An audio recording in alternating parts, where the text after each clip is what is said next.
کوچه اونوریش مثلا. برو شروع. سلام بچهای جون خشخلو بود تو بگی چرا من بگم نمیشناسنته. اینجا شهری است صفایه، بهترین جای شهر ما همینه دیگه. خدا وکیلی حرفتون رو بزنین، اگه حرفی چیزی پیامی دارین حتما خدا وکیلی حرفتون رو بزنین، حرفتون یادت نره. استاد محمود تعریف کن. از چی بگم برات؟ یه آهنگ بخون به بچهای ما. آهنگ؟ آهنگ چیه؟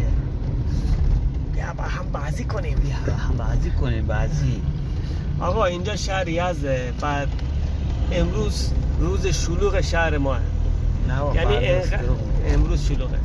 انقدر امروز شلوغه که یه ماشین تو خیابون میبینین. یعنی شلوغترین روز شهر ما امروزه. حالا شما حساب بکن خلوتترین روز ما چجوریه. هر خیابون نگاه میکنی یه دونه کبوت زده اینجا. یعنی هیچی اینجا نیست. نثار احمد خرشو گم بکنه اینجا. چیه؟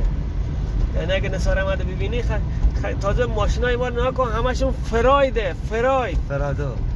بالا شهر ما همش فرایده.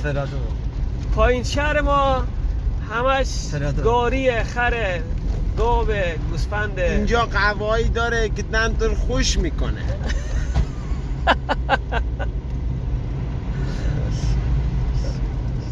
قوایی داره خوش میکنه.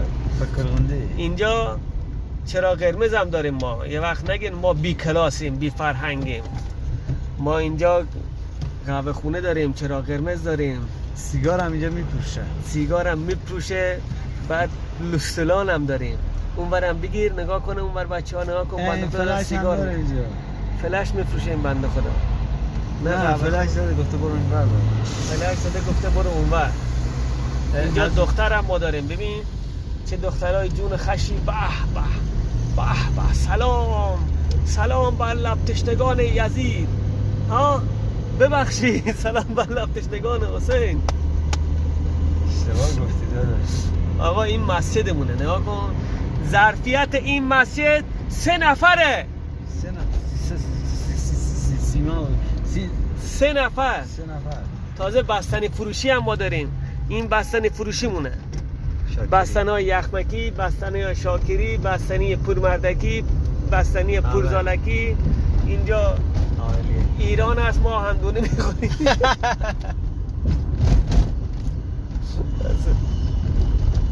بسه